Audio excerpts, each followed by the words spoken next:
Hello again, everybody. Dr. Glenn with Infinite Wellness.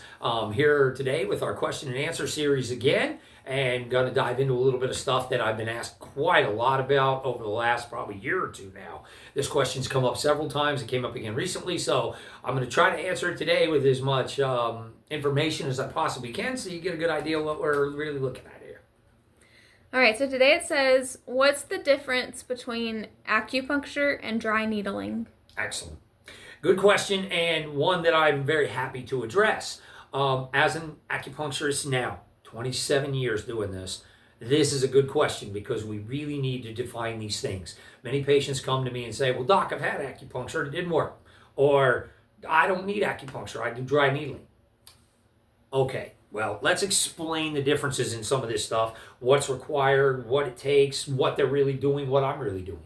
As an acupuncturist, I am bound predominantly to meridian therapy.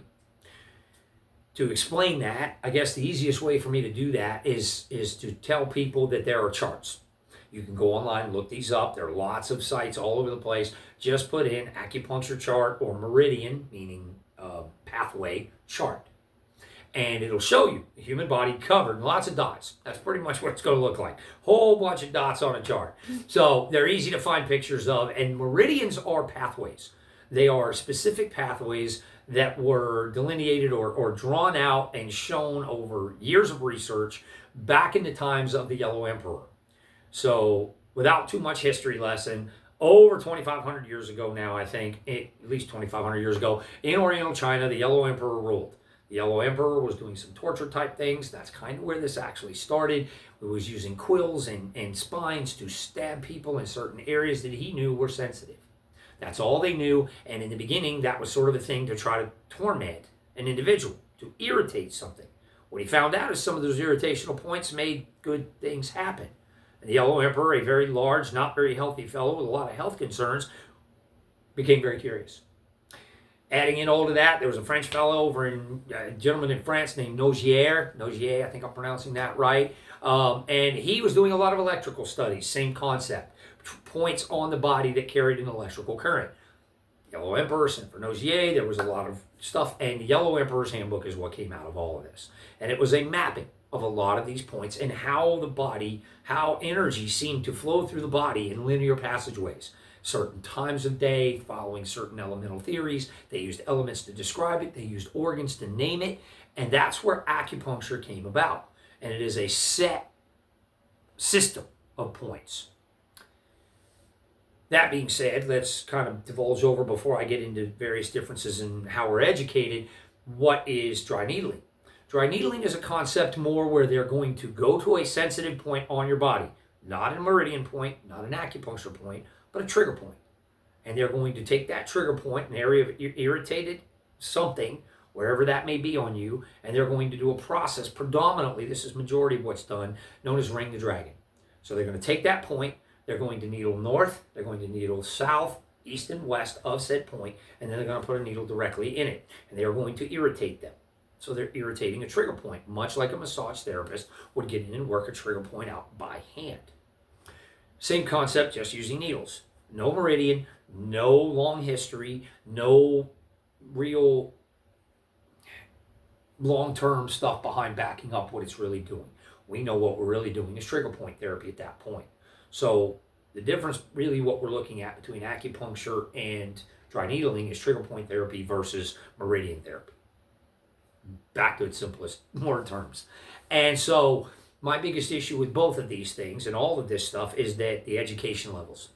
In fact, the North Carolina Board of Chiropractic just actually reduced their necessary amount of study to practice acupuncture as a chiropractor.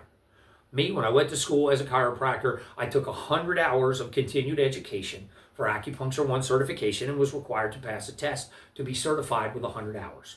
I then took a second 100 hours back years ago. The state of North Carolina had a 200-hour requirement. Back then, I wanted the second 100 hours anyway. I was very interested in this. So I took a 200-hour, the 202nd 100-hour course and passed yet another test, a little bit harder. Quite a bit harder. And so I've got over 200 hours just in school study. That was before I graduated 27 years ago.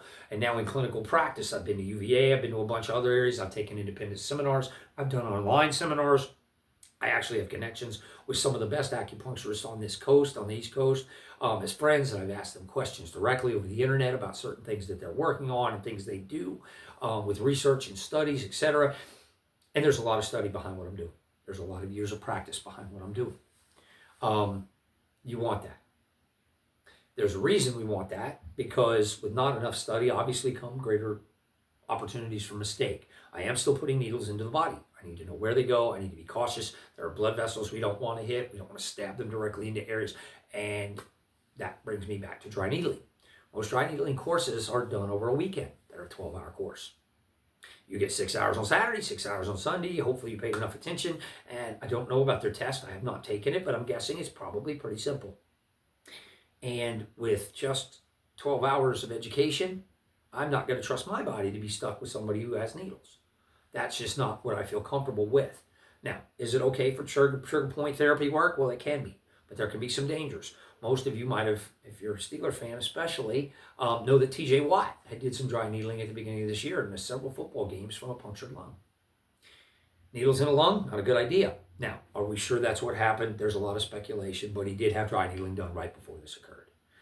Most guys his age aren't going to have a lung collapse without something happening, and we're thinking it's probably that. So, again, back to the education. This is even a person working on a professional football team.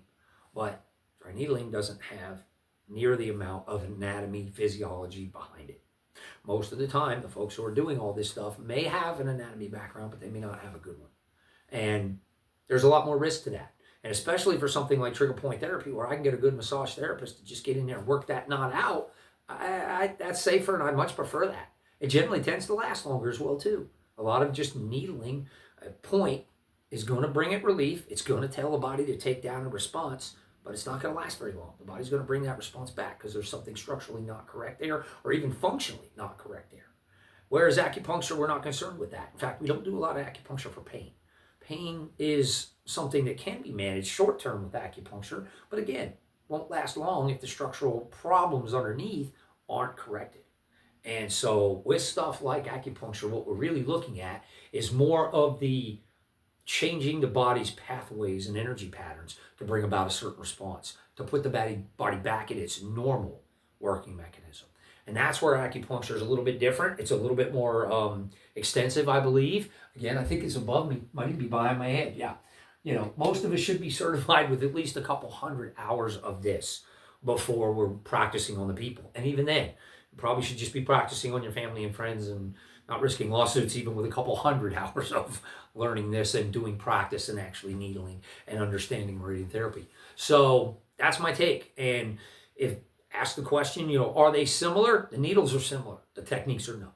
They're not even close. One is again, just centered around, trigger point type work. The other one in pain. The other one is centered around function and the body's systematic energy pathways and how to modify them and bring them back into balance. So acupuncture versus dry needling, that's my take on it. If you disagree with me or you got questions or this doesn't make any sense, please feel free, reach out. Love to have your questions. Please ask questions. More videos are made from your questions, so we'd love to hear from you. Like and share a video.